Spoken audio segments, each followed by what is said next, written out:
ആദ്യം നമ്മളുടെ election hot തീപാറുന്ന വാർത്തയുടെ വിശദാംശങ്ങളിലേക്ക് പോയാലോ? ഓക്കെ, തീർച്ചയായിട്ടും. Yes, election hot.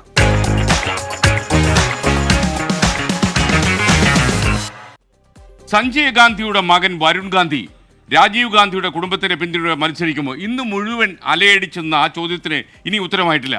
അമേഠിയും റായ്ബറേലിയും ഒഴിച്ചിട്ട് കോൺഗ്രസ് സസ്പെൻസ് തുടരുന്നു എന്നാണ് ബ്യൂറോകൾ റിപ്പോർട്ട് ചെയ്യുന്നത്. നമ്മളുടെ ഇന്നത്തെ ഇലക്ഷൻ ഹോട്ടിലേക്ക് നമ്മൾ വരികയാണെങ്കിൽ ഏറ്റവും പ്രധാനപ്പെട്ട പ്രശ്നം നമ്മൾ പലതവണ പറഞ്ഞതാണ്. ഈ ദീർഘമായ പ്രചാരണ കാലയളവ് സ്ഥാനാർത്ഥികൾക്ക് മുന്നണികൾക്ക് ഉണ്ടാക്കുന്ന പ്രശ്നം. അതിലേറ്റവും പ്രധാനപ്പെട്ടത് സാമ്പത്തിക ചെലവ് തന്നെയാണ്.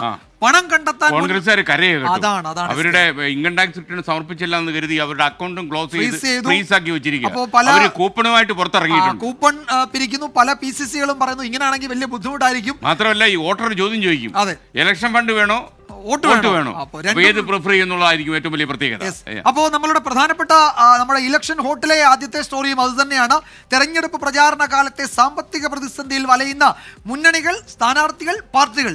അതാണ് ഈ റിപ്പോർട്ടിൽ പറയുന്നത്. നയാ പൈസയില്ല, കയ്യിലൊരു നയാ പൈസയില്ല. ഇതാണ് ദശാബ്ദങ്ങളോളം രാജ്യം ഭരിച്ച ഇന്ത്യൻ നാഷണൽ കോൺഗ്രസിന്റെ അവസ്ഥ. രാജ്യത്താകെ സ്ഥാനാർത്ഥികളെ പ്രഖ്യാപിച്ച കോൺഗ്രസിന്റെ ചങ്കിടിപ്പ് കൂട്ടുന്നത് ബാങ്ക് അക്കൗണ്ട് കൈകാര്യം ചെയ്യാനാവുന്നില്ല എന്നതാണ്. ഡൽഹിയിൽ bank of Baroda, Canara bank, Punjab national bank, state bank of India എന്നിവയിലായി 11 അക്കൗണ്ടുകളാണുള്ളത്. 115 കോടി ഈ അക്കൗണ്ടുകളിലുണ്ടായിരുന്നു. ആദായ നികുതി വകുപ്പ് ഈ അക്കൗണ്ടുകൾ മരവിപ്പിച്ച് പണമെല്ലാം കൊണ്ടുപോയി. കാരണം ആദായ നികുതി വകുപ്പിന്റെ പിഴശിക്ഷയും പലിശയും അടയ്ക്കാതിരുന്നത്. 6 വർഷം മുൻപുള്ള ആദായ നികുതി റിട്ടേൺ വിഷയത്തിലാണ് നടപടി. 2017-18 വർഷത്തെ റിട്ടേൺ ഡിസംബർ 31 മുൻപ് നൽകിയില്ല. രാഷ്ട്രീയ പാർട്ടികൾക്ക് ആദായ നികുതിയിൽ ഇളവുണ്ടെന്നായിരുന്നു കോൺഗ്രസിന്റെ ന്യായീകരണം. നിയമത്തെക്കുറിച്ചുള്ള അജ്ഞതയാണ് കോൺഗ്രസിന്റെ നിലവിലെ സ്ഥിതിക്ക് കാരണമെന്ന് BJP. Congress party has not complied with this rule that no political party can receive donations beyond 20,000 rupees.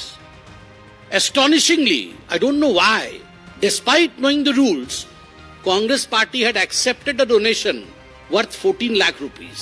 14 ലക്ഷം രൂപയ്ക്ക് മുകളിൽ സംഭാവന വാങ്ങിയാൽ ആദായ നികുതി ഇളവിന്റെ പരിരക്ഷ രാഷ്ട്രീയ പാർട്ടികൾക്ക് നഷ്ടമാകുമെന്ന് ആദായ നികുതി വകുപ്പ് അധികൃതർ പറയുന്നു. 2021 കോൺഗ്രസ് അടയ്ക്കേണ്ടിയിരുന്നത് 105 കോടി, അടച്ചത് 2.5 കോടിയും. 20% 21 കോടി രൂപയെങ്കിലും അടച്ചെങ്കിൽ സമയപരിധി നീട്ടിക്കിട്ടിയനെ. അപ്രതീക്ഷിതമായി കോൺഗ്രസിന്റെ അക്കൗണ്ട് മരവിപ്പിച്ചു. ഇതോടെ നേതാക്കൾ നെട്ടോട്ടമായി. തെരഞ്ഞെടുപ്പ് കാലമാണ്.